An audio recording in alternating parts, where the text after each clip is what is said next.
Okay, I know they won. What's the but? But they were outplayed almost all night and weren't the better team. Oh man, that sucks. Say, do you coach the Leafs? No. Then shut up, you big baby. Let's go! Do you have a humiliation kit? This is all I ask you to do. I'm having a great finger flick. You're allowed to show up. This team is ruining my life. I'm taking crazy pills. With you, wherever you are, welcome to LFR. Victory, Puppy Ziggy! 7-1. How did you miss that one? 7-1 and... Dude! 7-1-0 in their last 8. They're doing very well. And we've practiced so many times. How are you, like, out of practice? Victory, Puppy Ziggy! Oh my god! We just watched Anthony Stollie for 3 hours. Can you... Here. Oh! This is number 5, and I know you're just doing this so that you'll get more. Oh my... That was on me. That was on me. Victory, Puppy Ziggy! Oh! When was the last time we went 0 for 6? 7. Game 7. Yeah! I love you. Just win, baby. Leafs win!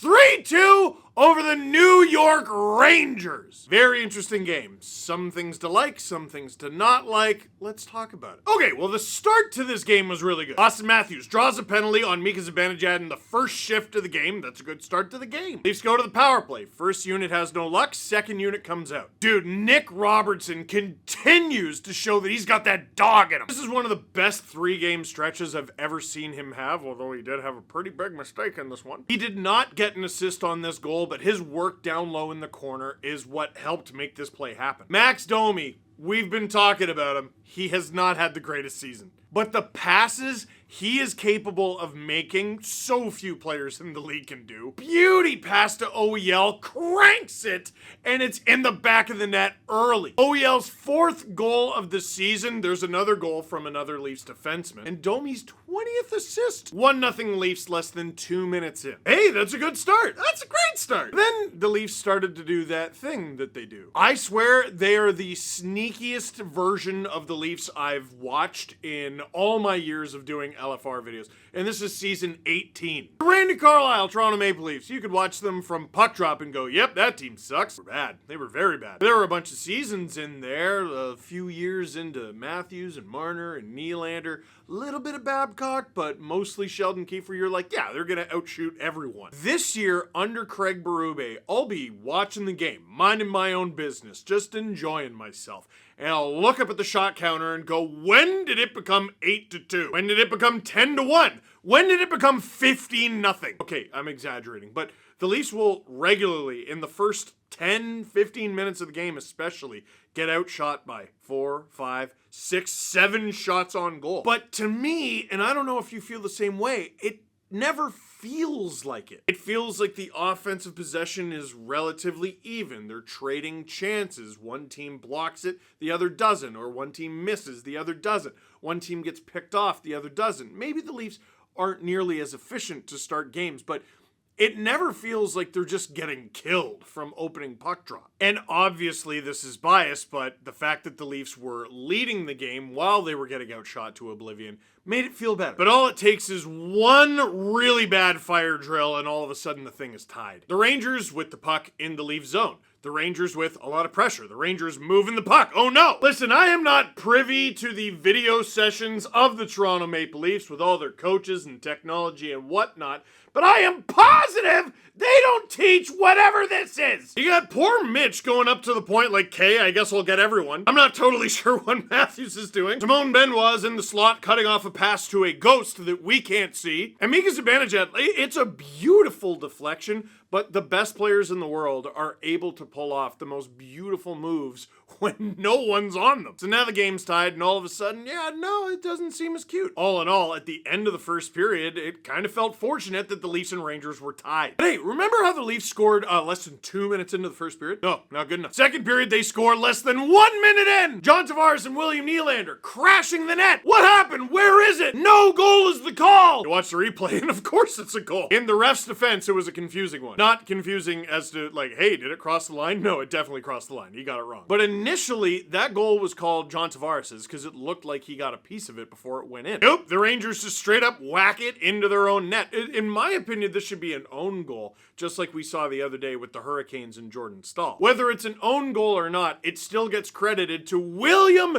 Nylander. Big fantasy hockey implications there. That's why it's important. Now all of a sudden, it's starting to feel good again. Because listen, 1-1 after 1 is fine until you look at the shots and it's 14-4 for the Rangers. But then you go up 2-1 less than a minute into the second, and you look at the shots at the end of the second. You know what? Rangers are still out shooting the Leafs, but it's 7-9. They'll be fine. Let's be honest. You know why it doesn't feel like a big deal?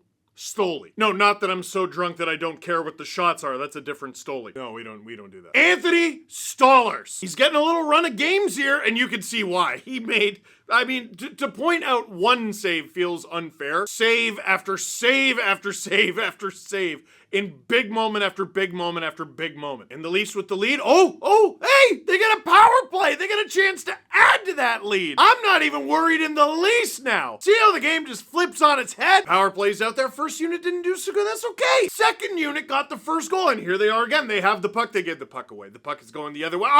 Oh!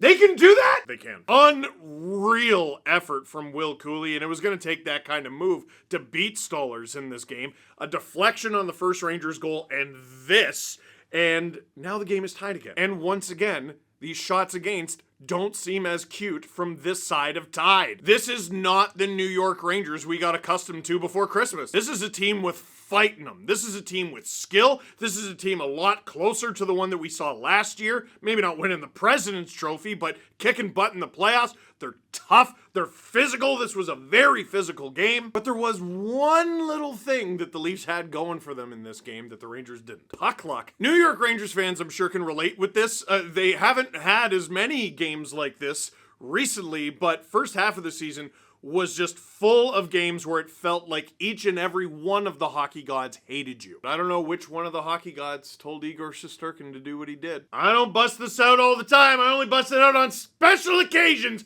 but this occasion warrants it. It doesn't matter if you're Igor. If you're a goaltender, tend the goal! He plays the puck. Mitch Marner, who is one of the funniest, most entertaining players to watch in the entire league, jumps and seals off the wall. The Matthew connection. Matthews to Matthew, and Nyes buries it. Ending a little mini slump for the kid. After a streak where he had 5 goals in 5 games, including goals in 3 straight. Nyes went 4 games without a goal until this. His 22nd of the season, signed this player yesterday, less than 3 minutes after the Rangers score a shorty to tie it and Madison Square Garden erupts. Now, there was one little stretch during the third period where I'm like, okay, the Rangers are tying this game. The Leafs' top line of all lines got caught in an absolute fire drill out there. The Rangers are moving it. They're holding on to it. They're getting their chances. Stoller's just standing on his head. Leafs did a good job blocking shots in this game and blocking passes. Holy cow.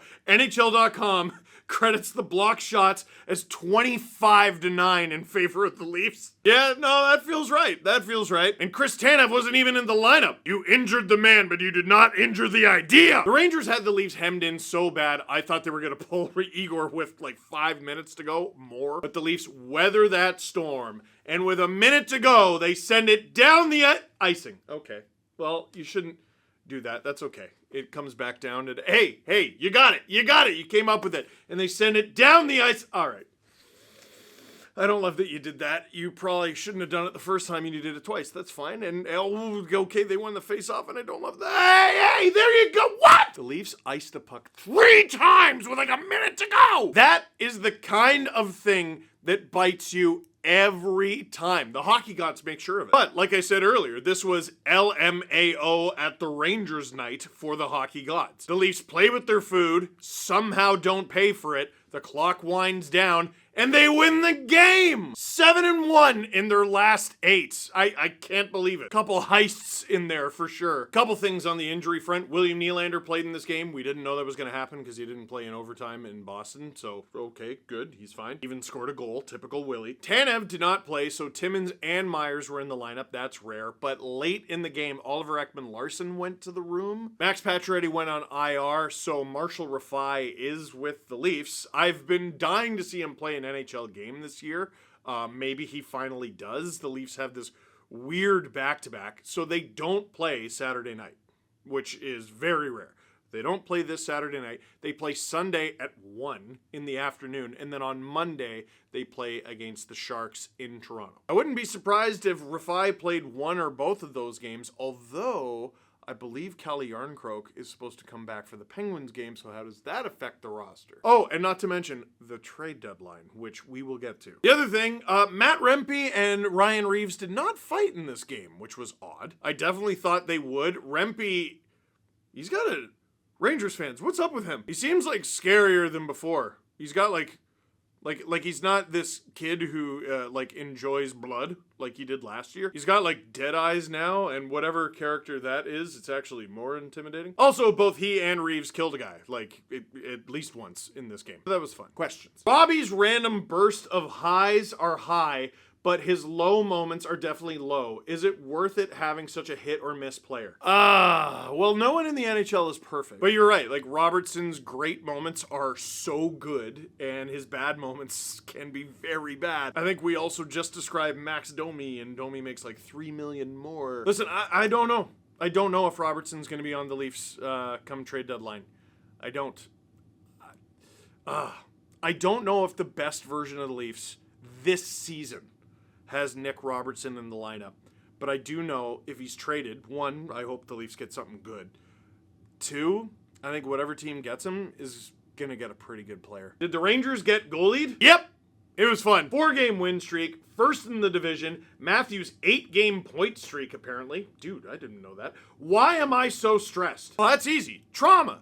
It's the trauma. The answer is usually trauma. Don't worry about that. Look at that. It's the goalies. That's why you don't worry about that. Look at the both of them. Oh my God, they're so cute. Last but not least, let's get spicy for the trade deadline. Lawton to the Leafs. So, for those of you who aren't chronically online, here's what happened. Scott Lawton posted this hilarious picture of him at dinner with a bunch of his buddies. Now, I don't recognize everyone in this picture. Travis Konechny is definitely in there.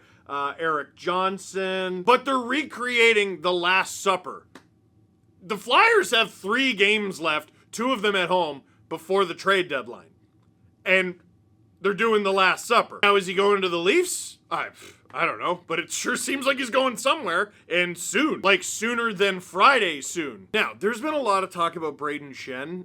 I just don't know if that's going to happen. He makes $6.5 million this season, and the season after, and the season after, and the season after. You're getting a guy who's, I believe he's already 33. He's got 3 years left at 6.5. If you re-sign Tavares, you'll probably be lucky to get him around 6.5. Let's say the Leafs keep everyone, right? They keep Marner, they keep Tavares, they obviously keep Nyes, and they also get Braden Shen. You're gonna have John Tavares and Braden Shen for 13 mil, going deep into their 30s. How do we feel about that? Also, the Blues are in a position where they could take it or leave it. They don't really need to trade Braden Shen. They could be fine next year. They're still sort of in contention for a playoff spot. They do not have to trade this player. Scott Lawton, on the other hand, a little younger, makes $3 million, so much cheaper, and he's got 1 year left after this one. And he's his center. I don't know. Isn't that like exactly the sort of player the Leafs should be taking a gander at? I don't know what he would cost you, but it sounds like less than Braden Shen. We don't know that, but it sounds like less than Braden Shen.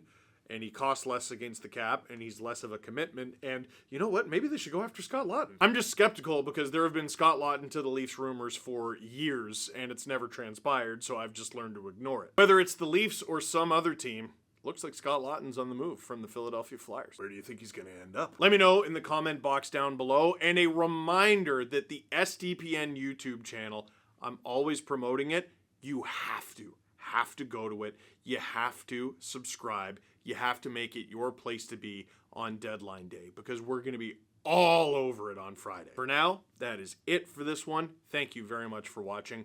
Click like if you like this video. Click subscribe if you really liked it. Tell all your friends. Enjoy your Saturday off. You earned it. And buckle up. This is going to be a busy week.